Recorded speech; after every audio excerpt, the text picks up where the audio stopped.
अनि यसमा चाहिँ सबभन्दा राम्रो सिस्टमहरू चाहिँ के छ भने गियर लाग्यो भने अहिले चाहिँ न्युट्रल छ गाडी न्युट्रलमा चाहिँ अनि तपाईँको यसमा गियर चाहिँ यता योबाट लगाउँछ गियर अनि यो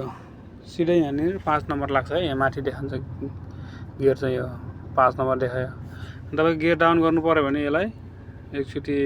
भित्रतिर यसरी दबाउने अनि तलतिर अब डाउन हुन्छ गियर यसरी जति तल गऱ्यो त्यो डाउन हुन्छ 1 नम्बर भयो अनि बढाउनु पऱ्यो भने चाहिँ यसलाई नै माथितिर गर्ने फेरि यो बढिरह यसरी चाहिँ गियर बढ्छ तपाईँको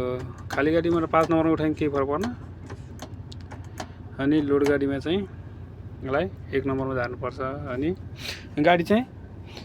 यस्तो गरेर पनि हिँड्दैन है यहाँ चाहिँ ह्यान्ड ब्रेक लागेको छ तर गियरमा भयो भने गाडी बन्द हुने यताउता चाहिँ हुँदैन विदेशतिर गाडी चाहिँ अनि यो चाहिँ न्युट्रल भयो यसरी न्युट्रल हुन्छ अनि फेरि गियर लगायो भने यो भयो अनि यसमा सिधै 5 नम्बर लाग्छ अनि यसरी ह्यान्ड ब्रेक खोल्यो अनि बस हिँड्यो गाडी हिँडिहाल्यो यसरी हिँड्छ ब्रेक भयो तपाईँको क्लच हुन्न के गाडीमा क्लच चाहिँ छैन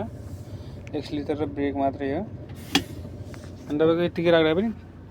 तपाईँको गाडी सर्ने राख्दा केही चाहिँ हुन्न ह्यान्ड ब्रेक लगायो बस अनि यसलाई न्युट्रल गर्यो